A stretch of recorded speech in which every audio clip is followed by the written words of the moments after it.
Batismo com fogo é para bênção ou é para condenação? Fique nesse vídeo e descubra agora. Você sabia que na igreja, na congregação, no ministério a qual você atua, existem pessoas que pensam diferente? Que uns acreditam que é bênção e outros também acreditam que é para condenação? Então fique neste vídeo e descubra. Já aproveita, curte, comenta e compartilha para o máximo de pessoas possível. E hoje eu não estou sozinho. Hoje eu trouxe a companhia de 2 mestres, 2 amigos da fé, que irá trazer clareza em relação a isso. E hoje você vai descobrir de fato se é para bênção ou se é para condenação. E hoje eu tenho a oportunidade de trazer aqui o Gustavo, o Felipe. Sim. Gustavo, fique à vontade, se apresente para nós, depois o Felipe. Bom, pessoal, tudo bem com vocês? Tudo bem, graças a Deus. Um assunto um pouco polêmico, né? Exatamente. Você acredita, Felipe, de fato, que esse assunto que nós iremos falar hoje vai trazer mais clareza para as pessoas? Eu creio que sim, Raica, e vai trazer clareza e vai tirar muitas dúvidas, né? Porque esse é um tema que gera muitas dúvidas. E como você mesmo disse, há várias interpretações, uns creem de uma maneira, outros creem de outra, mas a nossa intenção é trazer clareza para que a pessoa possa ter uma solidez maior na sua fé. Glória a Deus, aleluia. E nós temos um ditado, né? Se a Bíblia não diz, nós não afirmamos. Mas se ela diz, nós trazemos clareza. E eu acho muito interessante o seguinte, que antes de nós analisarmos qualquer contexto, qualquer versículo, ou chegar a um veredito final, se faz necessário que a gente aplique algumas regras em relação a esse texto. Que regras são essas? Quem foi que falou? Para que ele falou? Quem eram as pessoas que estavam ouvindo? Qual era o cenário? Qual é a aliança que existia na época? Tudo aquilo que foi falado era para aquele povo ou podemos absorver nos dias atuais? Porque se nós não tomamos cuidado na interpretação da palavra, podemos criar doutrina de homens e também de demônios. É muito comum nos dias atuais, infelizmente, nós termos uma clareza um pouco rasa em relação às escrituras. Vocês acreditam de fato que com o avanço da tecnologia, as pessoas estão ganhando mais interesse pelas escrituras ou simplesmente parece que os tempos atrás, quando não tinha essa tecnologia, as pessoas tinham mais cedo pela palavra? Bom, eu penso que pela palavra as pessoas tinham mais interesse no passado. Porque no passado não se tinha internet, né? Então a pessoa ficava refém da busca, né? A pessoa tinha que buscar na palavra de Deus, tinha que buscar em livros físicos, tinha que buscar talvez com aconselhamento de pessoas que já estudavam há anos, né, e tal. Então acaba que eu creio que no passado as pessoas, por essa dificuldade, as pessoas buscavam mais a palavra, liam mais a palavra, se apegavam mais ao texto. Né, e hoje, infelizmente, com o advento da internet, da tecnologia, né, hoje nós temos na era da inteligência artificial, né, hoje acaba que isso, como o propósito da tecnologia, que é facilitar as nossas vidas, tem facilitado, de certo modo, com que as pessoas tenham se afastado do princípio, que é de se debruçar sobre a palavra, né? Sobre o texto. Realmente, de fato, né? No último podcast que eu tive com o profeta Daniel, ele falou muito, facilitou bastante, mas pelo jeito as pessoas estão ficando mais dispersas em relação quando se trata da palavra de Deus. Mas o assunto hoje é batismo com fogo. Felipe, esse assunto, por que você acha que de fato cria divergência entre as pessoas? Você acha que realmente o texto ele não é muito claro em relação a isso? Ou porque simplesmente as pessoas não conseguem ter maior interpretação em relação ao assunto? Olha, Raika, eu entendo que quando fala, partindo do princípio da palavra batismo, existem tipos de batismo na Bíblia, né? Então, por essa situação, eu creio que gera essa dúvida. Porque batismo, por exemplo, tem o batismo no Espírito Santo, tem o batismo nas águas, né? A Bíblia fala que todos somos batizados em um Espírito e assim por diante. Então, tem os tipos de batismo. Então, por assim ser, gera esse tipo de divergência de interpretação e entendimento. Né? Eu entendo que é por isso, nessa linha... que façam que as pessoas entendam de uma maneira e outros de outra maneira, lendo o mesmo texto. Né? Você acha que o Espírito Santo ele auxilia muito em relação a isso? Em trazer clareza em relação a alguns assuntos? Com certeza. O Espírito Santo é ele que é, como é que eu posso dizer, irmão Gustavo? Ele que é o que dá o norte, né? A bússola. Né? É o Espírito Santo. Você não pode ir para o texto levando os seus pressupostos.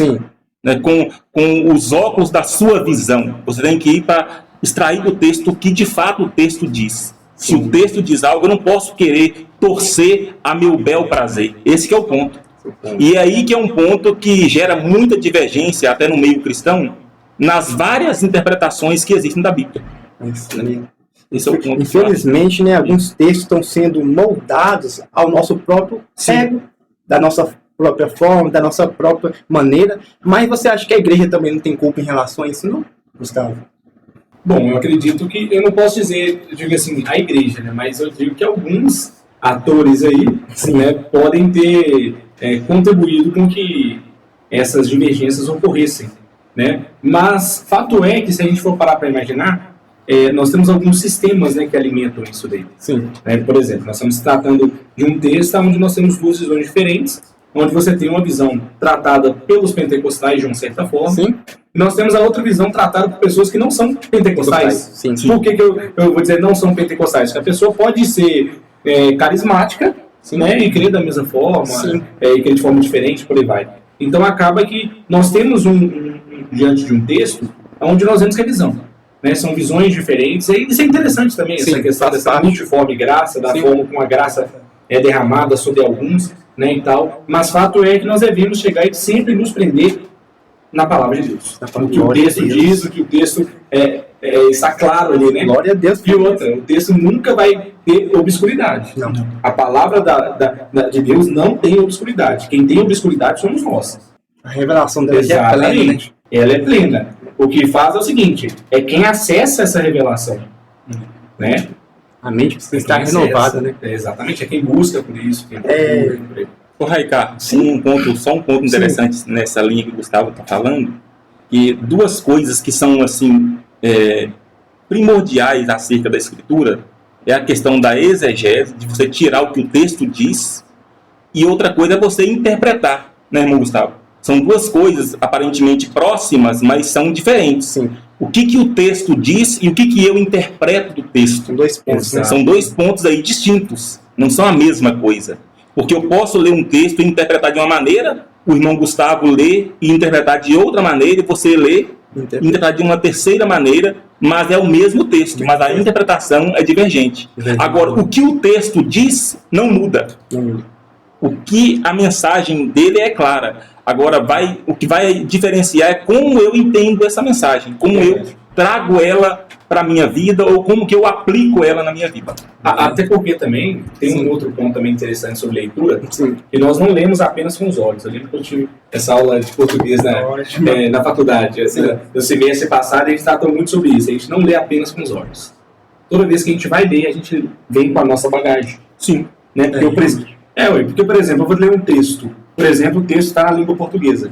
Para eu compreender aquele texto, no mínimo, eu preciso falar a língua portuguesa. Sim. Né? Saber da língua portuguesa.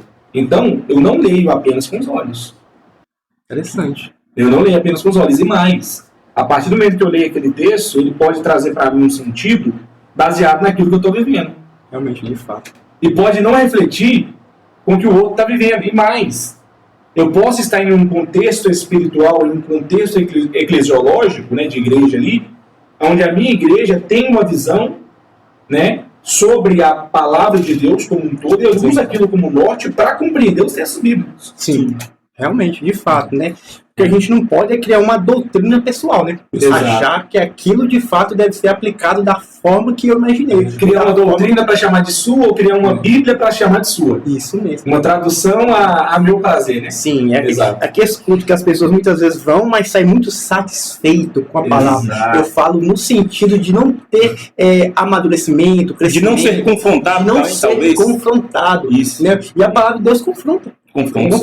E o batismo com fogo, ele precisa, podemos dizer assim, ser claro na vida das pessoas. Porque infelizmente, existem muitas igrejas formadas nessa doutrina, no próprio batismo com fogo.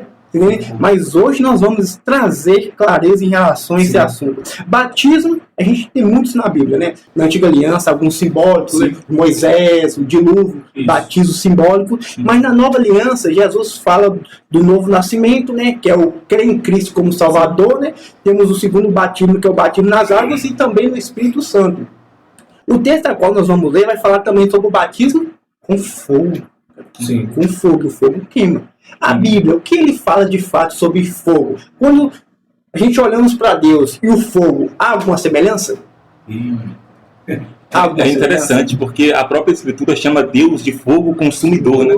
Quem habitará com o fogo consumidor? Quem morará com as labaredas eternas? Nesse sentido, Deus, ele é um fogo. E é interessante também que a Bíblia também fala sobre o Espírito como um fogo. Sim, e ainda fala, não extingais o Espírito. Exatamente. Extingais. Essa palavra extingais, inclusive, apagar e Vem de extintor, né? No sentido de extintor, de apagar incêndio. Isso. Então, É um fogo que arde. Outra coisa, sim, já é sabido de todos que têm uma experiência carismática, de que quando o Espírito Santo ele toca em você, você sente esse ardor. Sim. Você sente esse ardor. Sim. Que é aquele fogo abrasador, né? Aquele ardor e tal. Mas isso não quer dizer que eu vou pegar e vou atrelar essa noção de o Espírito Santo ser um fogo e dele abrasar, dele arder em nós, como que o texto está dizendo. Então são coisas distintas, né? Então é interessante estabelecer uma máxima aqui. Não quer dizer que se eu chegar e dizer, olha, eu creio no Espírito Santo como fogo que arde. Sim. Não quer dizer que se eu disser que nesse ponto específico eu não estou falando dele, eu estou discordando disso. Sim, entendi. Uma coisa não tem nada a ver com a outra. Nós estamos tratando do texto em si. E Então, bora lá.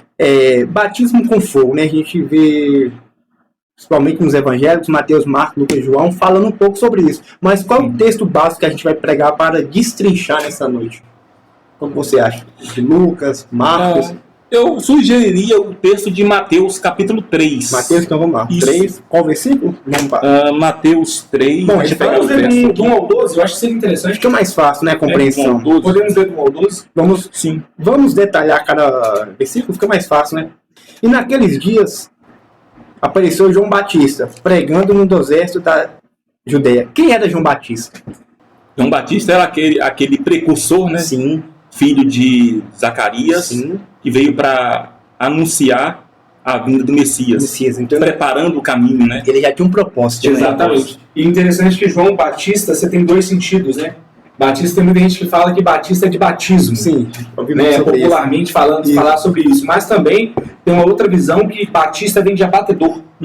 Batedor é aquele carro que vai acompanhar uma carreta quando tem algum transporte especial. E ele vai à frente anunciando que vai estar vindo um transporte especial. Está vindo algo que vai travar o trânsito, que pode chegar e atrapalhar. Então, é aquele que vai para preparar o caminho. Como um arauto seria também. Um arauto. É aquele que vai anunciar. O rei vem aí. Ou seja, então ele vem para preparar o caminho.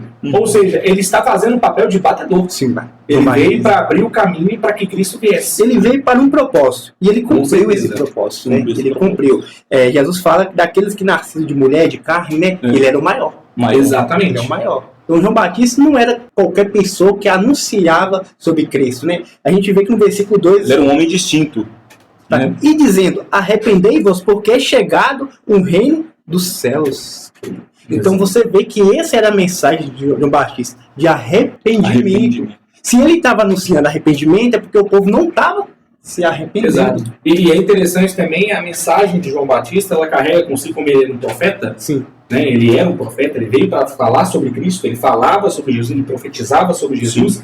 E é interessante que a Bíblia fala, dá esse destaque, que ele pregava no deserto da Judéia. Sim. João Batista, ele era muito provavelmente um cidadão da categoria dos essênios. Na época a gente tinha muitas classificações, grupos de pessoas ali da mesma fé. Elas eram judias, mas você tinha saduceus, você tinha fariseus, você tinha zelotes, você tinha essênios e por aí vai. E aí, dessa turma, os essênios, eles eram aqueles que acreditavam que a corrupção no templo estava muito grande. Realmente estava. João Batista. João Batista, ele vinha com aquela mensagem onde ele pensava, por isso ele vivia no deserto. Sim. Ele pensava que as pessoas que estavam no templo, eles estavam trazendo, elevando a palavra de Deus, falando da palavra de Deus a bel prazer. Não é à toa que Jesus depois vai constatar que eles eram hipócritas. Eles pregavam uma coisa, mas faziam outra. Ou seja, ele vinha com essa denúncia e por isso ele ia para o deserto. E ele estando no deserto, a mensagem dele, como é de preparação, sim, e como em qualquer momento da Bíblia, quando Deus ia se revelar ao povo, ia se revelar aos homens, o que acontecia? Purificação. Sim, purificação. Santifiquem-se. E a mensagem dele, por isso que começa, arrependei-vos, pois é chegado, ou pois já está próximo, o reino dos céus. É a mensagem de arrependimento. Arrependimento. É a mensagem de arrependimento. E esse ponto que você falou isso sobre a questão do templo, que ele citou aqui, que uns acreditavam que a corrupção era muito grande, que o templo já havia se corrompido com os sacerdotes. Isso, quando você olha em Lucas, a gente vê uma ênfase bem clara nisso. Eu quero ler o texto aqui, é bem curto.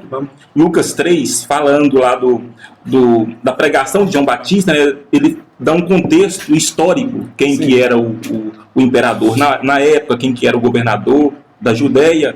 Aí ele fala, no verso 2, sendo Anás e Caifás, olha o detalhe, sumos sacerdotes, olha a vírgula, veio a palavra de Deus a João no deserto. Ora, a palavra deveria, por assim dizer, vir primeiro em quem? Os sumos sacerdotes, que, que são os príncipes de Deus. Não, veio a João no deserto. Isso implica que a palavra de Deus, então, não estava no templo, pelo menos naquele tempo não estava. Estava com João no deserto. E já começa um ponto interessante, que a Bíblia faz questão de trazer essa luz. Anás e Caifás, sumo sacerdote, era somente um. Era somente um, havia dois. Porque tinha dois. Por que a igreja permitia isso? Vocês estão entendendo? Por que a assembleia, quando eu digo igreja, é assembleia? Esse termo assembleia já era traduzido, já era trazido inclusive no Antigo Testamento. Só para chegar e ficar bem claro, né? Bem claro. Então havia, a doutrina não estava mais pura naquele tempo de Jesus. Né? Tanto que fala na Bíblia, né, aqueles que estavam em sombra da morte, habitavam na sombra da morte, a luz raiou. Né? Então tem esse contexto de escuridão espiritual. Paulo afirma sempre que nós estávamos em trevas. Em trevas. Imensas trevas. Versículo 3. Porque este é o anunciado pelo profeta Isaías, só na antiga aliança, que diz: voz do que clama no deserto, preparai o caminho do Senhor, endireitarei as suas veredas. Então você percebe que a Bíblia não tem erro. Não. Você consegue ver uma ordem cronológica desde os profetas da Antiga Aliança anunciando o Messias, anunciando a Virgem Maria, anunciando o Emanuel, anunciando de fato até mesmo como ele nasceria. Como nasceria. Todos os detalhes. Jesus fala, não, deixe dessa forma para que se cumpra aquilo que tinha sido anunciado. Verdade, até o batismo de Jesus, né? Não, calma aí, João Batista, deixa por enquanto assim, porque para se cumprir de fato aquilo que foi anunciado. E João Batista cumpriu o papel.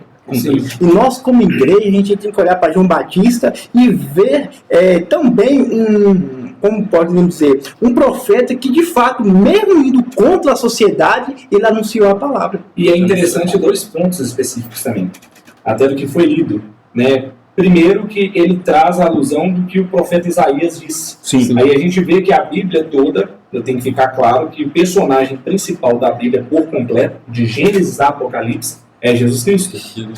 Jesus Cristo, ele é o personagem central da Bíblia, portanto, falar da Bíblia é falar de Jesus Cristo. Isso.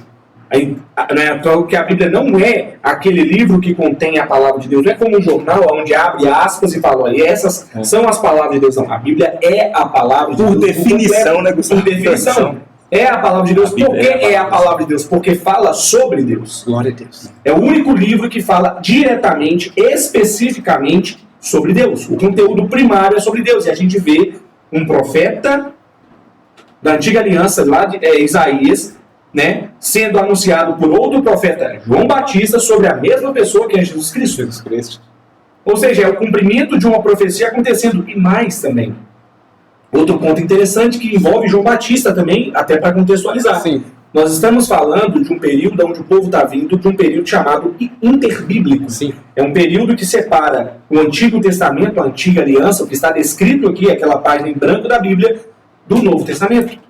Esse período durou cerca de 400 anos, por aí, e nesse período de 400 anos muitas coisas aconteceram. Sim. Porém, uma dessas coisas foram principais. Deus não enviou profetas para falar com o povo. Deus não levantou homens para falar com a nação até esse dado momento. Sim. As manifestações não eram claras, olha, este é um profeta de Deus, aquele é um profeta de Deus.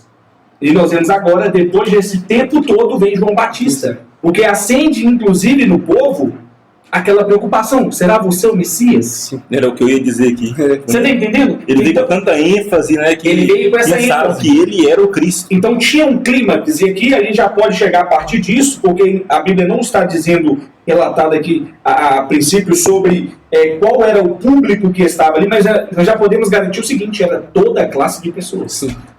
Porque esse assunto de profeta, isso interessava a todos. Por que isso interessava a todos? eles estavam sobre a profecia que já carregava desde muito tempo. Sim. Onde o Senhor disse que viria um sobre a semente da mulher, e esse homem pisaria na cabeça da serpente, mais. Ele seria Emanuel, ele seria o salvador de todo mundo. Sim. Né? Então, ele já vinha com essa mensagem, ele já vinha com essa alusão, e basicamente nesse contexto nós estamos inseridos aqui. Realmente. Gostaria de acrescentar mais algo, Felipe? Não, eu... É isso mesmo, né? E algo muito interessante é o seguinte, o versículo 4 diz assim: E este João tinha o seu vestido de pelos de camelo, e um cinto de couro em torno dos seus lombos, e alimentava-se de gafanhoto e mel silvestre. Muitas pessoas perguntam, por que essa era a aparência de João? De se alimentar dessa forma, de vestir dessa forma. Era algo que ele carregava por ser um profeta, ou simplesmente era uma doutrina pessoal dele? Eu acho, eu vou usar a palavra exatamente essa, eu acho.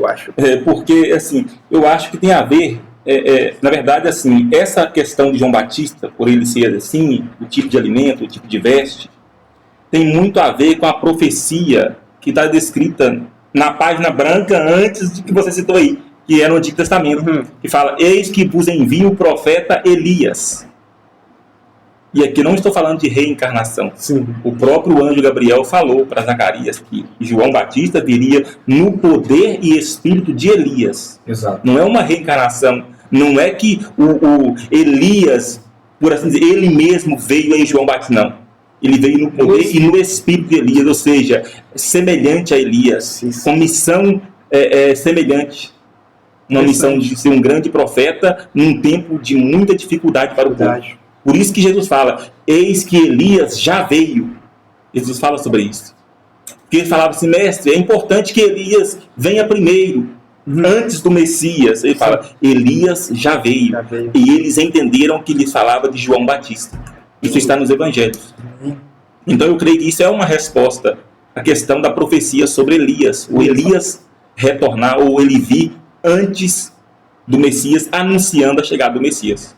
E também só uma coisa interessante, um adendo também, eu acho que isso vai muito também do estilo de vida que João Batista se propôs a seguir, né? Sim. Ele se propôs a estar no deserto. Esse pelo de camelo era muito provavelmente uma roupa mais resistente, mais grosseira e tal, justamente para sustentar ele naquele lugar onde ele vivia. E não deve ser confortável essa roupa, eu imagino. Não deve ser, exatamente, não deve ser confortável. E até mesmo a alimentação dele, a gente vê, cinto de couro em torno de seus lombos, né, pelos de camelo, e alimentar-se de gafanhotos e de mel silvestre, né?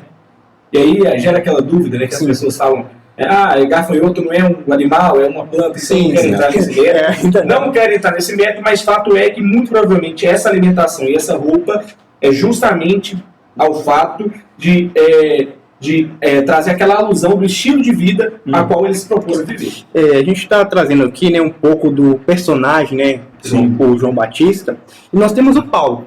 O Paulo, ele causou, né, a teologia a qual nós estudamos. Paulo tinha muita credibilidade para ensinar sobre coisas, como mesmo, por exemplo, casamento, né, outro assunto que infelizmente dá muito debate se Paulo era casado ou não, mas Paulo tinha credibilidade para falar desse assunto, sendo casado ou não.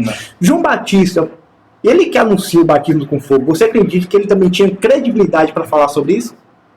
Com certeza. Com certeza, eu também acredito que sim. Com certeza. Até porque ele mesmo relata que aquele que mandou batizar, ele fala, aquele que me mandou batizar, uma referência ao próprio Deus. Então, foi escolhido. A credibilidade. E a gente pode olhar também, Gustavo, essa questão que o próprio anjo falou com o pai dele no tempo. Está narrado nas escrituras, então eu creio que isso dá muito crédito. E outro ponto também que isso não pode fugir da pauta de João Batista de forma alguma. João Batista, ele era alguém que foi cheio do Espírito Santo no ventre. Isso. A Bíblia fala sobre isso, e a Bíblia dá destaque sobre isso. Quando Maria vai visitar a sua prima, né, Isabel ou Elizabeth, quando ela vai visitar a sua prima, ela estava grávida, e quando pensa que não, quando Isabel vê Maria, quando ela entra, a Bíblia fala que o filho que estava no seu ventre, ele é cheio do Espírito Santo. Isso dá muita credibilidade. Então já era alguém que era tomado pelo Espírito Santo, e vamos lá, cheio do Espírito Santo. Nós estamos falando num período de transição de graça e lei. Isso. De graça e lei era alguém cheio do Espírito Santo. Olha só para você. E o que é alguém ser cheio do Espírito Santo? Não é eu ter mais do Espírito Santo do que você, nem de você. Ser cheio do Espírito Santo quer dizer que eu sou conduzido pelo Espírito Santo, e o Espírito Santo me tem por completo. E o que ele fala, as palavras do próprio Espírito, não dele mesmo. Ele é movido pelo Espírito, ele fala pelo Espírito e por aí vai. Glória a Deus. E é interessante, eu só queria fazer um adendo a isso aí também, que o próprio povo depois reconhece, eu não vou saber aqui agora detalhar qual o versículo no Evangelho, mas o povo fala, na verdade esse João não fez sinal algum, mas tudo que ele falou acerca de Jesus é verdadeiro. E as palavras de João não caíram por terra. Então o próprio povo reconheceu a autoridade de João Batista. E o próprio Jesus diz sobre isso, sobre João Batista. Jesus fala sobre João Batista que ele, querendo ser menor do que todos, a Bíblia fala que dos homens nascidos de mulher não há ninguém, Jesus falou, não há ninguém maior do que João Batista. Então, se quer alguém com credibilidade, é o João Batista. Versículo 5 e 6. Então ia ter com ele Jerusalém e toda a Judéia e toda a província adjacente ao Jordão. E eram por ele batizados no rio Jordão, confessando seus pecados. Então era um batismo a princípio para arrependimento, mudança de comportamento, de conduta, de atitude, né? A famosa metanoia, né? Mudança de direção, de mente. E João Batista, ele cumpriu o seu papel até a morte. E diga-se de passagem, ele teve uma vida muito curta. Mas um ministério poderoso. Ministério poderoso. Anunciar a vinda do Messias, de Cristo. Vamos lá, vamos continuar. Versículo 7 diz assim: e vendo ele muitos dos fariseus e saduceus, ao público aí, que vinham ao seu batismo, dizia-lhe João Batista, dizendo: raça de víboras, quem vos ensinou a fugir da ira futura? De quem João Batista estava dizendo? A ira futura. A ira futura. Ele está falando de Jesus, de Deus, ele está falando da condenação que muitos vão ter, infelizmente, futuramente, mas você acha que nesse momento que João Batista falou isso, está simplesmente dizendo sobre Jesus? Para a gente pegar uma referência, se você puder pegar aí também, nesse ponto, 1 Tessalonicenses. Isso. Deixa eu ver se é isso mesmo, a primeira, mas eu creio que é a primeira mesmo. 1 Tessalonicenses, capítulo... Aliás, desculpa. É isso mesmo, a primeira. 1 Tessalonicenses, capítulo 1, verso 9 e 10. 10. Isso. Diz assim: porque eles mesmos anunciam de nós qual a entrada que tivemos para o convosco, e como dos ídolos vós converteste a Deus, para servir a Deus vivo e verdadeiro, e esperar dos céus o seu Filho, a quem ressuscitou dos mortos, a saber, Jesus, que os livrará da ira que nos livra da ira futura. Então, há uma ira futura preparada. Sim. Mas aqueles que creem no Senhor serão livrados, escapam, salvos dessa ira. Então, quando João Batista estava anunciando aos fariseus e saduceus, ele estava dizendo que esse povo ainda não estava no Senhor. Não estava no Senhor. Por isso ele diz: quem vos induziu a fugir da ira futura? Porque há uma ira que vai se manifestar. Apocalipse fala sobre isso, né? A ira do Cordeiro. Né? Aí é um tema também a se tratar depois, mas é muito interessante. E é interessante a questão da ira. É interessante, até mesmo para a gente terminar de ilustrar isso daqui, o próximo versículo vai falar um pouquinho sobre isso. Pode falar, Dele. Produzi, pois, frutos dignos de arrependimento, e não presumais de vós mesmos, dizendo: temos por pai a Abraão, porque eu vos digo que mesmo dessas pedras, Deus pode suscitar filhos a Abraão. O que ele já está querendo dizer aqui? O seguinte, que essa ira futura, até mesmo a vinda de Jesus Cristo e tal, aquela coisa toda, mesmo se eles fossem filhos de Abraão, se eles não tivessem a Cristo, se eles não aceitassem a Cristo, se eles não tivessem esse encontro com Cristo, não ia adiantar nada. Porque filho de Abraão é só um mero detalhe. Eles não estavam desculpados. Não estavam desculpados, exatamente. Até, vocês são filhos de Abraão, por isso vocês acham que vocês podem fazer o que vocês quiserem? Pois então eu digo para vocês, até dessa pedra, se o Senhor quiser suscitar filhos a Abraão, ele vai suscitar. Então a gente vê aqui que a princípio João Batista estava dando uma correção, né? Mostrando uma clareza a qual eles não tinham compreensão em relação a isso. Esse é o ponto, cara. Porque era basicamente o seguinte: vocês acham que por vocês serem filhos de Abraão, vocês têm o direito de andar pecando? de não se arrependerem, porque olha o que o texto diz. Produzir, pois, frutos dignos de arrependimento. Dignos de arrependimento. Se vocês são filhos de Abraão, vocês devem andar como um filho de Abraão. Não da forma como vocês estão andando. E tem esse detalhe. Basicamente isso. Glória a Deus por isso. E tem esse detalhe que falou, o verso 9. Olha, isso é bem enfático, Ricardo. E não presumais de vós mesmos, dizendo, temos por pai Abraão. Isso seria como uma desculpa do tipo assim, calma aí, João, nosso pai é Abraão, por isso está anunciando isso pra gente. Nós somos de Abraão. Não, isso não é, isso aí não ia adiantar. Sim. E vamos lembrar também da característica, né, Felipe? Nós acabamos de dizer no início que João ele tinha aquele enfoque, e inclusive por isso ele ia para o deserto, de que no templo eles estavam corrompidos. E aí nós vemos as pessoas que João denunciava de frente para ele. E faziam parte do templo. E faziam parte do templo, exatamente, de frente para ele, né, de frente para ele ali, ouvindo as suas palavras. Então ele não tinha papo na língua, ele falava cheio do Espírito Santo. Né? E não é à toa que ele foi morto por isso, por falar a verdade. Falar a verdade. Né? E aí vamos continuar. Tá bom. E também agora está posto o machado à raiz das árvores. Toda árvore, pois, que não produz bom fruto, é cortada e lançada no fogo. Isso é um ponto interessante, hein? Começou a falar. Você já começou a introduzir. E aqui é interessante, bora contextualizar até sobre esse assunto que a gente está falando. Toda árvore que não dá bom fruto é cortada e lançada no fogo. Ele já está dizendo o seguinte, olha, vocês são árvores. Sim. Eu queria falar. Qual é o fruto que vocês estão dando? E ele já está denunciando que eles estão fazendo mau fruto. Isso. E, portanto, se vocês estão dando mau fruto, né, se vocês não estão produzindo bons frutos, vocês serão cortadas e lançadas no fogo. Machado e árvore. Machado aqui é o quê? Juízo, né? Aqui já demonstra o quê? Já demonstra o quê? Um juízo. Já é uma... Exatamente, já tem juízo aqui, ó. Glória a Deus. E aí, bora continuar. E eu, em verdade, vos digo, batizo com água, para arrependimento.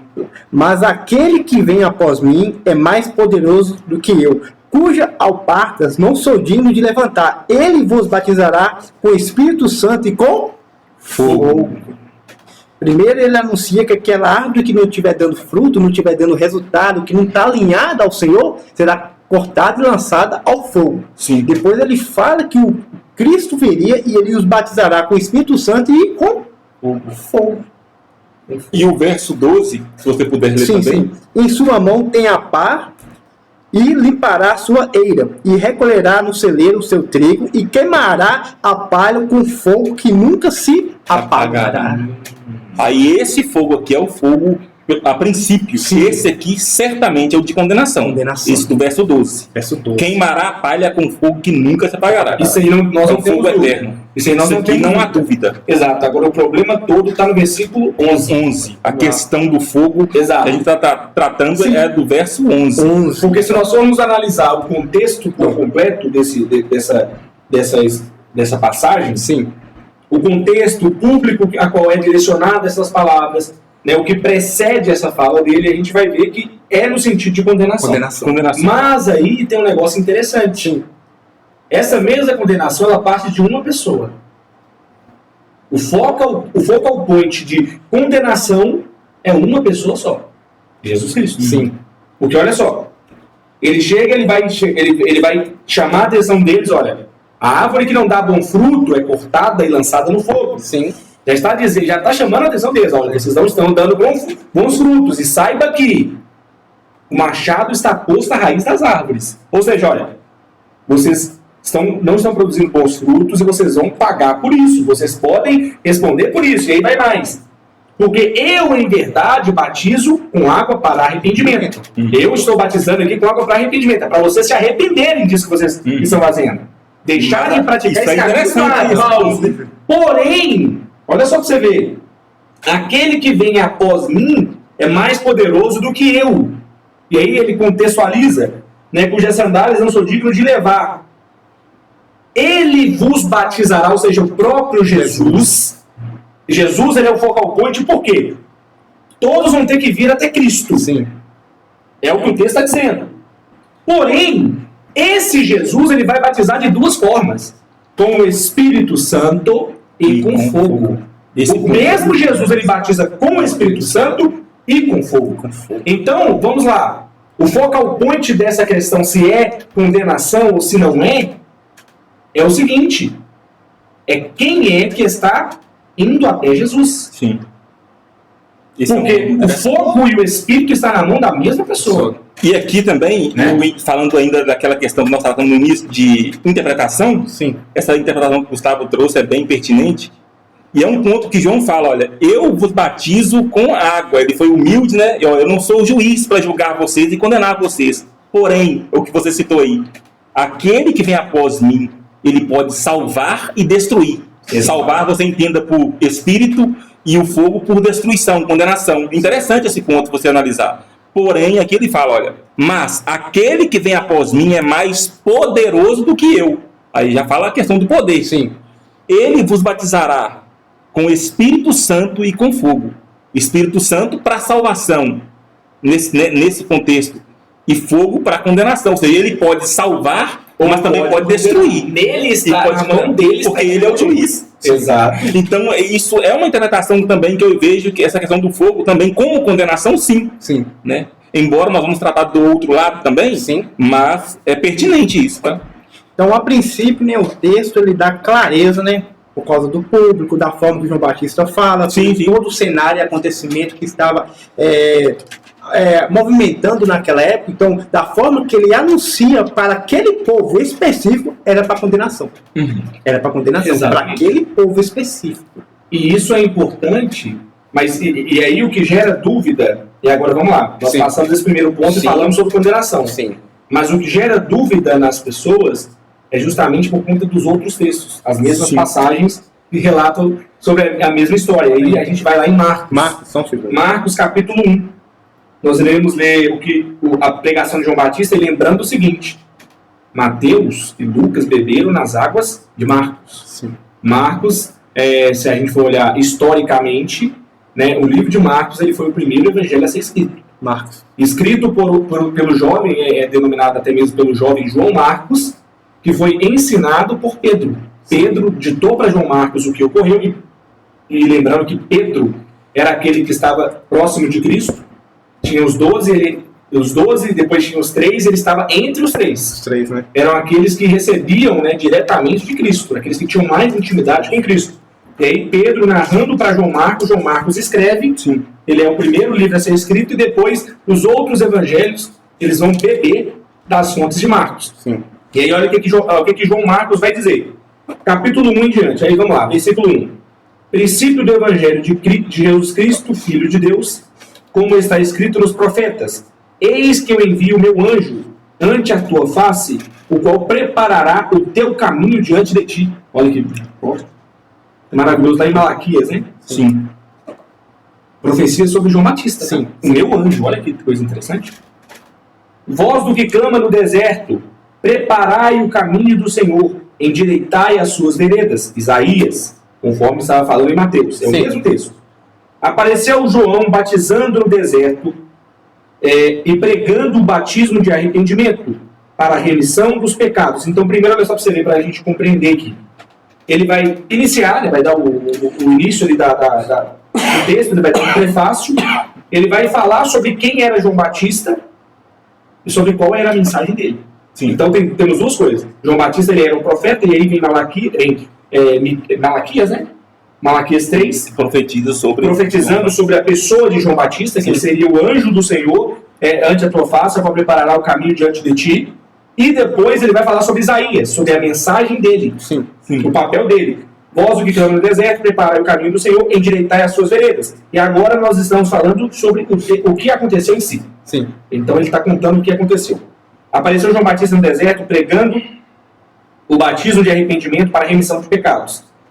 Toda a província da Judeia e os de Jerusalém iam ter com ele, e todos eram batizados por ele no Rio Jordão, confessando os seus pecados. Então, batismo de arrependimento. Interessante que a Bíblia deixa bem clara qual era a missão de João. Entendeu? É preparar o caminho através do arrependimento, né? Do batismo de arrependimento. Sim. E aí, bora lá. E João andava vestido de pelos de camelo e com um cinto de couro em redor de seus lombos, e comia gafanhotos e mel silvestre, e pregava dizendo: após mim vem aquele que é mais forte do que eu, do qual não sou digno de, abaixando-me, desatar a correia das suas sandálias. Sim. eu, em verdade, tenho-vos batizado com água. Ele, porém, vos batizará com o Espírito Santo. É que não tem fogo. E é o mesmo público, só que ele está tratando, mas a gente vê que isso aqui ele está tratando de uma forma mais genérica. Né? Porque se você analisar, o enfoque maior de João naquele ponto de Mateus está voltado mais para os fariseus, essa parte de machado, árvore, fruto. Sim. Agora, quando você olha nessa passagem de Marcos aí, embora também seja o mesmo contexto, mas o foco maior não é tanto os fariseus, e sim mais o público em geral. Né? Talvez por isso, eu digo talvez porque eu não tenho essa certeza, não está escrito a questão do fogo. Né? E Jesus, ele anuncia o batismo com fogo? Jesus. Eu queria ler um texto aqui para fazer alguma clareza sobre essa questão. Marcos 9, eu vou ler aqui apenas do 47 ao 50. Marcos 9, verso 47 até o 50. Diz assim: aqui Jesus está falando dos escândalos, e o ponto é de se evitar esses escândalos para que você acesse o reino de Deus. Sim. Marcos 9, capítulo 9, verso 47 em diante, diz assim: se o teu olho te escandalizar, lança-o fora de ti. Melhor é para ti entrares no reino de Deus com um só olho, do que tendo 2 olhos ser lançado no fogo do Gueena, onde o seu bicho não morre e o fogo nunca se apaga. 49. Porque cada um será salgado com fogo, e cada sacrifício será salgado com sal. Bom é o sal, mas se o sal se tornar insulso, com que o adubareis? Tende sal em vós mesmos e paz uns com os outros. É o verso 49 que eu vejo esse foco, que fala do sacrifício salgado com fogo. O que Jesus está querendo dizer com isso? Uma pergunta também que eu faço aqui para você e para todos nós aqui, nesse contexto. Por que ele disse isso aqui? Cada um será salgado com fogo. Que fogo seria esse? Dá aquela alusão de que todo mundo vai passar pelo fogo. Né? Mas eu entendo aqui também que não me parece, embora o contexto está falando de condenação aqui acerca dos escândalos, sim, mas esse fogo aqui está falando, eu entendo que fogo de provação. E cada um será provado, a sua fé vai ser provada. Para você entrar no reino de Deus, você vai ter que ser aprovado por Deus. Sim. Né? Sim. Ninguém vai entrar no reino de Deus desaprovado. Sim. E é também interessante também que até a história do fogo na Bíblia, a gente tem basicamente 2 alusões, né? Uhum. Nós temos, na verdade, 3 alusões, se assim podemos dizer. Nós temos o fogo sendo tratado como uma presença de Deus. Sim. Né? Nós vemos até mesmo, né, naqueles períodos, né, de Abiú e Nadab, né, onde eles foram consumidos pelo fogo, né, aquele fogo que consome, e o fogo simbolizava a presença de Deus. Sim. Eles zombavam ali da presença de Deus, e o fogo veio e queimou eles por dentro, basicamente. Né? E aí é interessante. Nós temos também a alusão do fogo, né, sendo como algo destrutivo, sim, né, aquilo que destrói, né? Obviamente como um dos elementos da natureza, né, o fogo sendo um daqueles elementos que destrói. Nós temos também aquela menção do fogo como aquilo que purifica. Isso. Porque o fogo purifica. O fogo ele tem aquele papel de trazer pureza. Por exemplo, você pega um diamante, quando você aquece o diamante em uma certa temperatura, ele vai ser purificado. Né? O ouro é a mesma coisa? O ouro é a mesma forma. Então, o fogo ele tem essa alusão também de trazer a purificação. Sim. E aí que gera aquela dúvida. Por quê? Aqui não está dizendo fogo, mas o outro texto está dizendo fogo também. Sim. E aí as pessoas que defendem que essa passagem aqui está falando sobre não seria para condenação, eles dizem que ao invés de ser para condenação, na verdade é sobre purificação. Purificação? O Espírito Santo, né, a gente é batizado pelo Espírito Santo para o quê? Para fazer as boas obras. Sim. E o fogo vem sobre nós para o quê? Para nos purificar ou para nos aperfeiçoar. Então eles têm essa visão de que o fogo aqui, no caso, seria para aperfeiçoar. Por que disso? Porque a Bíblia diz que o Espírito de Jesus veio para trazer o batismo com o Espírito Santo e com fogo. Não é o Espírito Santo ou fogo, mas E como está o texto aí, é a palavra de adição, um e o outro, não um ou o outro, Sim. né, eles levam para esse ponto de que, na verdade, é como é de adição, né, inclusive acho que é car, o termo aí. O que isso quer dizer? Que isso que está querendo dizer nesse versículo não se trataria de uma condenação igual a gente até o momento falou, mas seria de algo para purificação. Você fala para mudança. Mudança, aquela purificação. Por quê? Essa questão desse sentido de purificar, já percebeu que a gente tem essa alusão de que a gente vai sempre tendo aqueles renovos do Espírito Santo? Isso é no clima carismático, no clima pentecostal, né, dentro desse ambiente, a gente tem essa alusão, né, de ser renovado. A pessoa é batizada com o Espírito Santo, mas sempre, em uma certa recorrência, a pessoa vai sendo renovada. Já perceberam isso? E aí, essa renovação é para quê? Para o nosso aprimoramento. Até porque, quando nós somos revestidos de poder, a própria alusão de revestir é de cobrir a pessoa, né, como qualquer revestimento, ele tem um tempo de vida. E quanto mais nós vamos assumindo novas posições, novas responsabilidades, nós vamos passando por outros, por outros desafios, requer de nós que nós sejamos revestidos para cada etapa.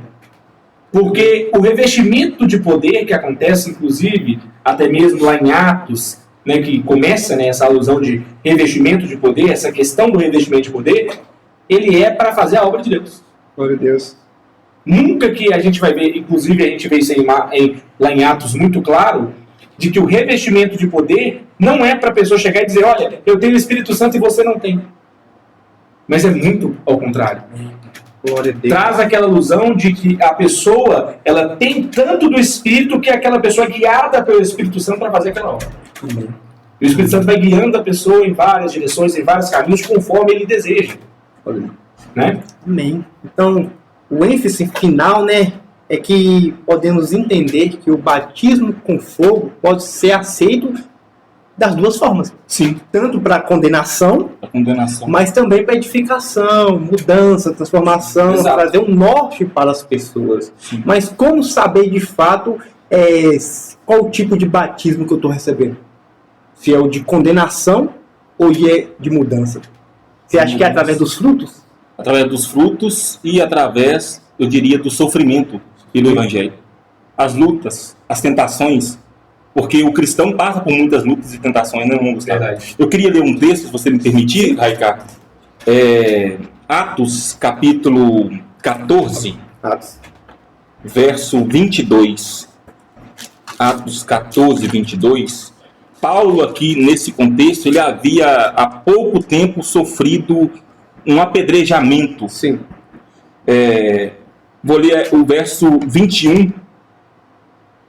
E tendo anunciado o evangelho naquela cidade e feito muitos discípulos, voltaram para Listra, que é uma outra cidade, e Icônio e Antioquia, confirmando o ânimo dos discípulos, exortando-os a permanecer na fé, pois que, por muitas tribulações, nos importa entrar no reino de Deus. É aí que está a questão. É necessário você enfrentar tribulações para que você entre no reino de Deus. Faz parte da caminhada. Da fase da caminhada. E eu entendo isso aí como que usava lá a questão da purificação no sentido de aprovação. Você foi provado no fogo da aflição, do sofrimento, então você foi aprovado por Deus. Por isso eu entendo também essa questão desse batismo com fogo nesse sentido, de sofrer pela causa de Cristo. Porque tomar a cruz todo dia. E até mesmo porque a Bíblia vai tratar... Porque se não fosse por base de batalhas, a Bíblia não ia, isso está escrito, por exemplo, lá em Efésios 6, descrever que nós somos revestidos por armaduras. A Bíblia fala, estarem revestidos de toda a armadura de Deus, para que possais existir firmes no dia mau. E lá ele usa a alusão de um soldado. Exato, você cristão é um soldado de Cristo. Então, é uma pessoa que traz aquela alusão de que é uma pessoa que vive em constantes batalhas. Então, isso é interessante. Isso vai com base em todas as outras coisas. Por exemplo, nós temos na Bíblia aquela alusão de que nós precisamos crescer. Sim. Nós vemos na Bíblia, inclusive, quando a gente vai ler no Novo Testamento, nós temos duas categorias de filhos na Bíblia. Nós temos filhos sendo tratados como técnos. O que é técnos? Criança de colo. que precisa da atenção da mãe, aquela que precisa do leite para nascer, para crescer, para se desenvolver, que não pode comer de forma alguma alimento sólido. Sim. Mas nós também temos aquela questão do huios, que é o filho maduro que assume as responsabilidades do reino de seu pai. Então nós temos essa alusão de que nós precisamos de crescer, e crescer envolve processo, e processo envolve batalhas. Então, e isso é interessante porque a Bíblia vai trazer depois outra alusão, vai trazer a alusão de um campo de batalha, ou melhor, de um campo de disputa, onde ocorria inclusive na Grécia, muitas vezes, onde nós estamos batalhando ali pela nossa fé. É aquela corrida da fé. Sim. Que Paulo vai tratar, né, sobre aquela questão de corrida na fé, onde nós vamos até alcançar o prêmio. Verdade. E aí nós vemos outra alusão falando sobre a nossa postura enquanto cristão, que nós temos que crescer e se desenvolver de modo com que nós cheguemos à estatura do varão perfeito que é Cristo. E traz aquela alusão de uma escada onde ele vai subindo de degrau a degrau a degrau e por aí vai. E para cada degrau que nós subimos é o quê? Um esforço. Então, tem essa alusão também de purificação. Então, portanto, o que vai resumir, o que vai traduzir se o fogo vai ser para a condenação ou se vai ser para a purificação, né, para aperfeiçoamento, é o seguinte: é quem é a pessoa que está sendo submetida a esse fogo. É quem é essa pessoa que está sendo submetida a este fogo. Porque provações vêm. E aí, quando a gente vê provação, é aquela questão seguinte. É a palha, né? A palha é queimada. Mas o que é guardado no celeiro? E é interessante que esse processo também passa por queima. E provação é uma coisa interessante, irmãos. Que provação não pode dizer assim, Deus me permitiu passar por uma luta muito grande ou uma provação, não. Deus pode enviar uma provação. Deus provou o seu servo Abraão. Então não é uma questão do Gustavo somente de que Deus permitiu que a pessoa passasse um sofrimento grande, não. Deus pode enviar uma provação a fim de que seu servo seja aprovado. Né? Porque Jesus também falou que no mundo tereis aflições. Né? Mas tem de bom ânimo porque eu venci o mundo. E não é porque vós vai vencer, não. Tem de bom ânimo porque eu venci o mundo. Embora a Bíblia fala que o cristão vence o mundo pela fé. Exato, mas nesse texto em específico, por que Jesus diz eu venci o mundo? Porque, na verdade, quando ele chega e traz a alusão para si, né, tem de bom ânimo porque eu venci o mundo, o fato dele ter vencido o mundo é o que vai trazer a nós essa força para que nós estejamos o quê? Firmes. Amém. Glória a Deus. Verdade. Glória a Deus por isso. Amém. Isso é maravilhoso, né, irmãos, a palavra. Glória a Deus. Considerações finais. Gustavo, qual é a mensagem que você gostaria de enviar àquelas pessoas que estão nos acompanhando, que ficou até exato momento, em relação a todo esse assunto que nós falamos, né? Em relação do batismo com fogo, em relação de permanecer na fé, em relação de ser tentado, de ser aprovado, em relação do ponto de vista de cada um em relação ao batismo com fogo. Então, qual é a mensagem que você quer trazer para as pessoas que estão nos acompanhando nesse exato momento? Bom, a mensagem que eu gostaria de trazer, né, basicamente até mesmo pelo que a gente trouxe aqui, né, esboçou um pouquinho aqui, é sobre a questão do seguinte, é manter firme, né, na fé em Cristo, né, manter firme em Jesus, até porque é Ele quem batiza. Sim. É Ele quem batiza. Ele tem para nós o batismo, e lembrando que o batismo, ele é para o quê?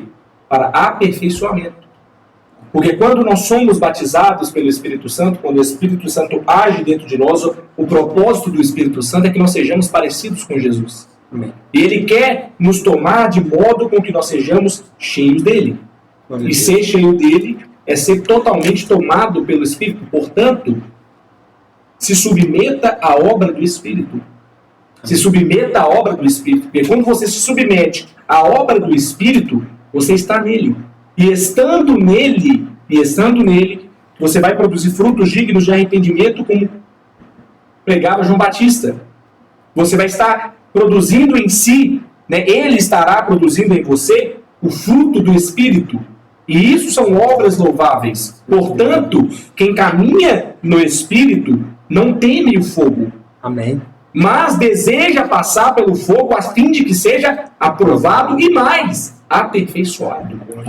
Portanto, ande em espírito, esteja no Espírito de Deus. Amém. Felipe, as minhas considerações finais, eu gostaria de trazer um texto como base para mim tratar sobre essa questão. Romanos 6, Sim. versos 3 e 4 diz assim: ou não sabeis que todos quantos fomos batizados em Jesus Cristo, fomos batizados na sua morte? Paulo está fazendo uma pergunta. Sim. Vocês não sabem? Nós que fomos batizados em Jesus Cristo, nós fomos batizados na morte dele? De sorte que fomos sepultados com ele pelo batismo na morte, para que, como Cristo ressuscitou dos mortos pela glória do Pai, assim andemos nós também em novidade de vida.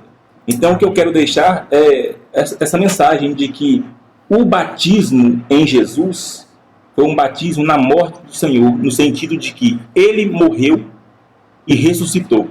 Nós, por assim dizer, morremos com Cristo e ressuscitamos para uma nova vida. Porque a palavra fala que em Jesus Cristo o importante é o andar em novidade de vida. Isso é o que importa. A circuncisão não importa, as observâncias daqueles requisitos da lei, como os ritos, não, isso não tem valia mais. O importante é andar em novidade de vida, porque você foi batizado em Jesus Cristo. Você nasceu para uma nova vida, para você andar agora como Cristo deseja que você ande, agradar a Ele. E acerca dessa questão do batismo com fogo para a salvação ou para a condenação, eu entendo o seguinte, Raikar, que ninguém entende tudo da Bíblia. E a própria Escritura fala, irmão Gustavo, que tem coisas que são difíceis de entender. Então, eu creio que vai também da interpretação da pessoa, mas ainda mais, aquilo que o Gustavo falou, do contexto que a pessoa vive. Como é que a pessoa vive o seu cristianismo, a sua vida prática, diária. Porque a palavra de Deus, como diz, é uma espada de dois fios. Ela se cumpre tanto na vida do justo para a salvação e bênção, como na vida do ímpio para a condenação e destruição. A palavra de Deus, Raikar, ela se cumpre de maneira que, se eu andar em obediência, em novidade de vida, eu vou ter a vida eterna com o Senhor. Ele promete, vida eterna aos que procuram glória, honra e incorrupção, mas condenação e ira aos que desobedecem a verdade e obedecem à iniquidade. Ou seja, de maneira que, se o desobediente permanece na sua desobediência, a palavra vai se cumprir na vida dele. Mas se o justo também obedece, vai se cumprir na vida dele. Para este salvação, para aquele condenação. Então que a gente ande em novidade de vida para nossa salvação. Muito forte. Amém? Aleluia.